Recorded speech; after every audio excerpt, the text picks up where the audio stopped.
Patay ang isang ina matapos itong matagpo ang sunog sa loob ng tahanan nito sa barangay San Vicente, Santa Maria, Bulacan. Ang nakakalungkot po dito sa kwento natin ay bukod doon sa ina na nasunog, ay sunog rin ang katawan ng tatlong mga anak nito na kasama niya doon sa loob ng kanilang tahanan. Ito agad yung tanong dito.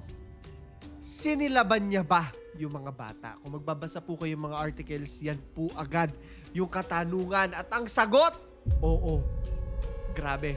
Right off the bat, sensitibo po ang ating paksa ngayong gabi. Kaya humihingi po ako sa ating mga manonood ng empathy, ng bukas na pag-iisip at respeto mula sa ating mga manonood na magkokomento sa ilalim. Tatalakayin natin ang kwento na may intensyon na mas kilalanin at mas ilagay yung ating mga kalooban sa mga kapwa-tao natin in a way na susubukan nating intindihin kung saan sila nanggagaling. That being said, maraming mga paksa sa kwentong ito ang maaaring maging trigger sa ating mga manonood. Hindi lang yung kwento po ng pagpatay, kung hindi sa iba pang mga topics na maaaring naging dahilan kung bakit humantong sa ganito ang ating kwento. Gusto ko po na huminga kayong lahat ng malalim. At kung hindi nyo po kaya yung ating pag-uusapan, mag-pass na lang po muna kayo sa ating video at manood na lang ng iba pa nating mga kwento. Ang pag-uusapan natin ngayong gabi ay ang Santa Maria, Bulacan murder incident. Ang inang sinilaban ang kanyang tatlong anak. Ang trahedya. Patay ang 28 anyos na ina at kanyang tatlong anak na lalaki, edad 1, 3, at 6 matapos ang insidente ng sunog sa barangay San Vicente, Santa Maria, Bulacan. Umaga nitong Huwebes, May 15. Umaga ng magulantang ang mga residente dito sa San Vicente. Nakita nila na may mga usok at nasusunog ang bahay na mag-iina na pag-uusapan natin dito sa kwento. Kwento ng ilan sa kanila. May 2 tao na po na nagsisisigaw dito na may sunog po! Sunog po! At paglingon daw nila, umuusok na yung bahay. Nagtulong-tulong naman yung mga kapitbahay nila na gibain yung gate. Kumbaga parang nagbayanihan na rin sila. At nang mabuksan nila yung gate, pumasok sila na may intensyon na tulungan yung mga naririnig nila kung saan tumambad sa kanila ang sigawan ng mga nasusunog na bata, maging ang ina nito. So nagtulong-tulong daw sila para kumuha ng mga tubig na ibubuhos nila doon sa mga biktima ng trahedya, gayon din sa bahay. Bukod dito, naghahanap din daw sila ng mga kumot, nagagamitin nila para ipangtaklob doon sa mga bata. Pero ang kaso raw, kahit na alam nila na nandun yung mga bata, gawa nga nung sigawan nila, hindi nila mahanap. Nahirapan silang pumasok kasi unang-una sa lahat napakadilim po sa loob at idagdag pa yung nagkakapalan ng mga usok. Sabi ng mga kapitbahay, wala daw dito yung padre de pamilya dahil pumasok daw ito sa trabaho sa Batangas. Ang layo po, di ba? Ibig sabihin, walang kasama yung mag-iina. Walang tutulong sa kanila para makatakas ng bahay. Ngayon, dinagdag pa ng mga kapitbahay na nakalak daw ang mga pinto. Importante po itong detalye natin ha, na paglak niya mga pinto dahil dyan makikita natin yung dahilan kung bakit nalagay sila sa ganyang sitwasyon na parang halos hindi na makalabas yung mag-iina. Kaya hindi rin talaga matulungan ng mga kapitbahay as much as gusto nila makatulong. Hindi talaga kaya. Sa puntong to, nakarating na rin naman daw yung mga responders, yung mga bumbero. Kumbaga, balikan natin yung mga nakalak. Sabi nila, kinailangan pa daw nilang i-grinder yung mga nakablock na mga doorknob. Pinagsisira na rin daw nila kasi ayon sa kanila, corner na corner. Kumbaga parang nai-stuck na talaga sa loob. Wala ka nang lulusutan. Ngayon, sa loob po ng bahay, pagkapasok nila, sabi nila, parang kakaiba yung amoy. Parang amoy thinner amoy na amoy nila eh. Amoy tiner, tsaka gas, tsaka mabahong kutsyon. Amoy nasusunog na plastic. Ang baho po, sobrang baho po nung nasusunog na kutsyon. Sobrang hirap pong humiga dun sa loob kasi sobrang kapal ng usok. Sabi ng isa sa mga rumospande. Ano pa kaya yung mga nakita nila doon sa loob? Bakit nga kaya nagkaroon ng sunog dun sa loob? Bago yan, it is important na kilalanin natin yung pamilya dahil sila yung crucial dito sa kwentong ito. Sa kanila lang iikot sa totoo lang. Ang pamilya. Para respetuhin po yung privacy ng pamilya, hindi na po natin ibibigay yung kanilang mga pagkakakilanlan. Pero naniniwala po ako na importanteng pag-usapan natin to kasi meron tayong matututunan dito sa kwentong to. Whether aral siya or something as basic as simply trying to understand people and where they're coming from. I guess, nakadepende po yan sa inyo. Ang unang karakter natin ay pangalanan na lang nating si Ina. Idaragdag din natin yung mga biktima ng kwento na sila Bunso, yung 1-year-old, kapatid A, yung 3 years old, at si kapatid B na 6 years old. Yung panganay nila, kumbaga. Idaragdag din natin sa karakter ang ama. Naniniwala po ako na malaki talaga yung role ng ama sa kung bakit ito nangyari. Kung bakit humantong sa ganun yung nanay. Mamaya tatalakayin natin na. Pero ngayong kilala na po natin sila, tutuloy tayo sa pagpasok sa kanilang bahay ng mga respondents sa loob ng bahay ng trahedya.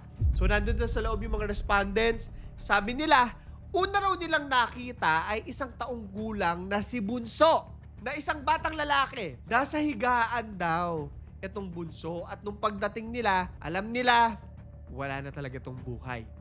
Pero naghahanap-hanap pa rin sila kasi naririnig pa rin nila yung mga umiiyak eh.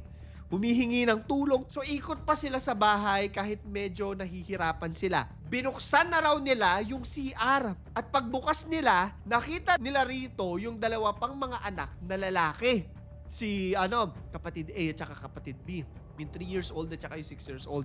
Ayon sa mga respondent, ang mismo pong nakarga ko yung pangalawa po. Ito yung kwento ng isa. Yung kinarga ko po siya habang nasa loob, umiiyak pa po kasi po, naririnig ko pa po yung pintig ng puso niya. Kaya wala na rin po akong magawa noon. At malalagay tayo, base dito sa kwento niya, doon sa perspective, sa imahinasyon natin kung paano nangyari yung trahedya. At parang nandun din tayo. Nakita rin nila yung ina. And at this point, buhay pa yung lahat bukod doon sa sanggol na nasunog. Napatay na nga. Investigasyon. Dito na magwa 180 degrees yung kwento. Dahil yung inakala ng lahat ng mga kapitbahay na parang ordinaryong sunog lang, ay may mas malalim pa pala at mas madilim na backstory. Ayon sa BFP o Bureau of Fire Protection, ang nag-iimbestiga dito kung paano ba nag-umpisa itong sunog. May mga nahanap sila na mangilan-ngilang mga ebidensya. Una, may nakita silang posporo sa loob ng bahay.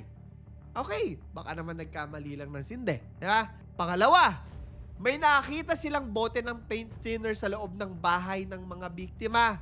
Ito na po ang statement ng BFP. Sabi nila, yung initial investigation po namin, ang findings namin dyan, yung mismong bata po ang sinunog. Kinilabutan po ako, pasensya na po kayong lahat. Naano ako, parang hindi ko kaya. Hindi ko kaya po. As much as gusto kong mag-empathize, hindi ko to kayang gawin sa mga mahal ko sa buhay. Malakas po yung probability na syempre, hindi naman siya magsisindi na walang open flame. Dito po, nakita namin na parang secondary lang po yung burning ng property. Yung tao lang po talaga yung unang sinunog. Saad ni SFO3 Alfredo Hernandez, Chief Fire and Investigator ng Santa Maria Bureau of Fire Protection. So, base po dyan sa sabi niya dyan sa pagkakaintindi ko po, yung mga bata talaga ang sinindihan. At yung bahay nila, kumbaga, parang nadamay lang doon sa apoy. Dito na magiging magulo ang lahat. Dahil unang-una bilang isang ina, bakit mo susunugin yung mga anak mo? Amin po ako, medyo nakakagalit po talaga ito sa akin. Lalo na noong una kong ma-research itong kwentong ito. Meron tayong mga maliliit na detalyeng makukuha mula doon sa mga kapitbahay. Number 1, nakita pa raw ng mga kapitbahay na lumabas ng bahay yung ina bago ang pangyayari.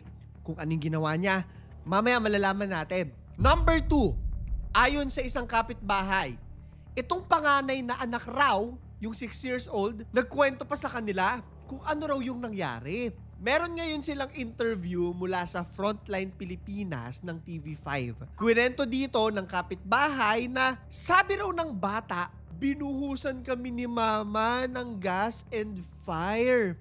Sabi niya, binuhusan kami ni mama ng gas and fire.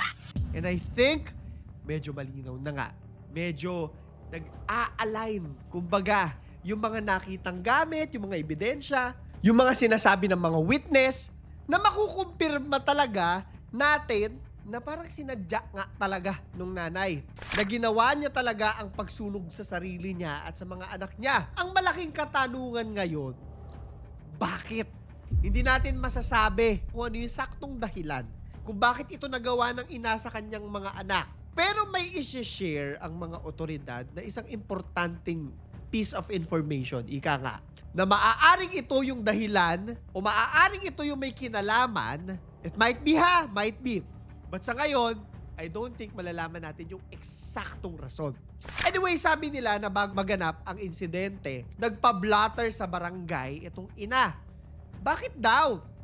Nirereklamo raw nito ang kanyang mister at sabi sa balita po sabi daw dun sa report, pakialamerang biyenan. Alleged po ito. So far, wala po tayong makikitang kahit anong statement mula sa asawa at mula sa biyenan. Anyway, ayon daw dun sa report ng pagbablatter na pinag-aaway raw sila nitong biyenan na mag-asawa. From a mental health perspective po, kung totoo man, pwede nating itong i-pinpoint bilang yung trigger ng buong pangyayari. Maaari. Hindi po tama yung ginawa ng ina kahit sino pong lumalaban sa mental health issues nila. Hindi tama na manakit ng iba. Or miski ang sarili natin, hindi tama. Pero most likely, ito talaga yung kanyang trigger. At walang kahit ano o sino ang makakapagtunay sa kabuuan ng pangyayari o kung ano talaga yung pinag-awayan nila na naging dahilan ng pagbablatter. Pero the very fact, ito po ay pagbabasa ko lang dito sa eksenang to. The very fact, ipinablatter niya yung asawa at biyenan niya, I think it's safe to say na medyo malalim po yung away pamilya nila. Ayon kay Kapitan Potenciano Lorenzo ng Barangay San Vicente, madaling araw daw bago yung sunog nung mangyari nung magpa-blatter. Sabi niya, paghaharapin po sana namin. Pero hindi na nangyari dahil kinabukasan, ito na po yung bumungad sa amin na nagkaroon na nga ng sunog. Ayon sa mga report, pagkatapos nitong blatter, dito na raw nangyari, no? Ipipiece together po natin yung mga detalye. Dito na raw nangyari yung nilak na yung pintuan. Meron pa nagsasabi po na sinarado yung water supply nila para hindi siguro mapatay yung apoy. Parang ganon. And the way I see it, parang sinet na nung ina in a way na walang makakatakas sa kanila pag ginawa niya yung pagsusunog. The aftermath. Balikan natin yung trahedya. Matapos mailigtas ang ina at dalawang anak, dinala raw kaagad sila sa ospital. Nung ginagamot-gamot na sila, ang kapulisan daw, naghahanda daw sila ng mga papeles or official complaint sa ina na kasong parricide. Para sa mga hindi po pamilyar, ang parricide ay kasong nagpaparusa sa mga tao na pumatay sa mga magulang nila, asawa nila, anak nila, or kahit sino na close relative. Sa atin, nakita ko na meron tong parusa na reclusion perpetua to death habang buhay. However, binawi na raw ng kapulisan dahil pagdating nila sa ospital, yung ina, pati yung dalawa pa mga anak, kinalaunan, binawian na po ng buhay. May isang papasok sa isip natin sa buong pangyayaring ito at yan ay ang ama na walang kaalam-alam na wala na pala yung buong pamilya niya. Dahil nagtatrabaho nga daw 'di ba sa Batangas. Tinatawagan daw siya ng otoridad at ang sinabi nila, Nakakausap naman po namin through cellphone. Umiiyak po at nalulungkot din kung bakit nangyari yung ganon. Nakakita ko rin po sa mga articles po na nabasa ko about this, hinihingan po siya ng pahayag ng mga interview, ABS-CBN, GMA, at iba pa mga news outlets. Pero hindi po nagbibigay ng pahayag yung asawa. Most likely siguro dahil din sa shock niya. But I think it's safe to say na medyo may idea na rin siya kung ano yung pinagdadaanan nung nanay. 'Di ba? I think alam niya. The very fact na nag-away sila. Pero kung ano to, sabi ko nga, hindi na po natin malalaman yan. Pero sa ngayon, idineklara na po na case closed ang insidente ng umano'y panununog ng isang ina sa kanyang 3 anak kasama ang kanyang sarili sa bayan ng Santa Maria, Bulacan. Nakakakita po ako ng mga larawan, ng mga lamay, ganyan, at iba pang mga updates sa kwentong to. Marami yung dumidikdik doon sa away pampamilya nila, no? Pero hindi na po natin paghihimasukan yung kanilang personal na problemang pampamilya. Bagkos, ay may tatalakayin tayong importante. Hindi lang para sa mga ina, kung hindi para sa lahat. But I think magiging trigger po ito sa iba. Usapang biyenan at mental health. Alam ko na marami sa inyo yung magiging uncomfortable sa paksa natin ngayong gabi. Pero hindi maiiwasan na ilink ang kwentong ito sa usapin ng mental health. Alam niyo, 30s ha, may mga kwento talagang hindi nagtatapos. Kumbaga sa pagtatanong lang kung ano yung nangyari. Di ba? Kasi minsan, yung tunay na tanong ay hindi kung sa paano sila nawala. Itong mga bata, kung hindi, bakit walang nakakita na may mas malalim na sugat palang dinadala itong ina. Mag-e-empathize po tayo kahit sasabihin natin 100% mali yung ginawa niya. Aalamin natin kung paano siya napunta doon. Especially sa isang ina. Sa kwento pong ito, masasabi ko sa inyo, nakitang-kita yung lalim ng sugat ng nanay.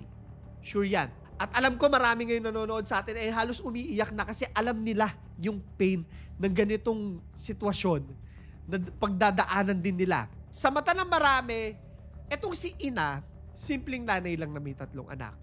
Pero sa likod ng mga paderba ng bahay na yon, posible na meron pong isang babae na pagod na, hirap na. At ang malungkot dito, wala siyang makausap, walang makaramdam sa pain niya, at walang nakakakita ng pinagdadaanan niya. Ipapasok po natin ang mas mahirap pang usapin, yung kwentong biyenan. Alam niyo po ha, ako mismo, nakikita ko at naririnig ko na ikukwento na sa akin yung personal na mga kwento ng mga kaibigan ko pagdating sa usaping biyenan.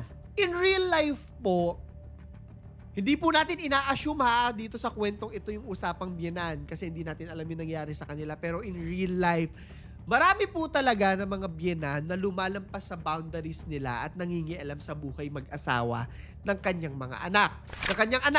That being said, marami yung mga ina, no, o kababaihan ang nagsusumbong sa mga asawa nila pero hindi masolusyonan ng anak.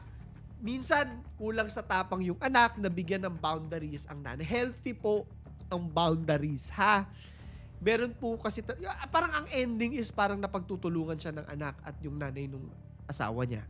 At ang dami mga ina yung parang natatrap sa observation ko po na parang wala silang kakampi, miski asawa nila, hindi nila maramdaman na kakampi nila. Kaya sana, ngayong naririnig nyo itong kwento natin, magbukas tayo ng mata natin. Maging sensitive tayo na minsan, kailangan lang talaga ng isang tao na magtatanong, ayos ka lang ba? Hindi selfish ang mga nanay kapag napapagod sila, kapag kailangan nila ng sarili nilang oras, kapag kailangan nilang intindihin ng sarili nila. Hindi lang nanay, lahat po tayo. Hindi sila mahina kapag umiiyak sila.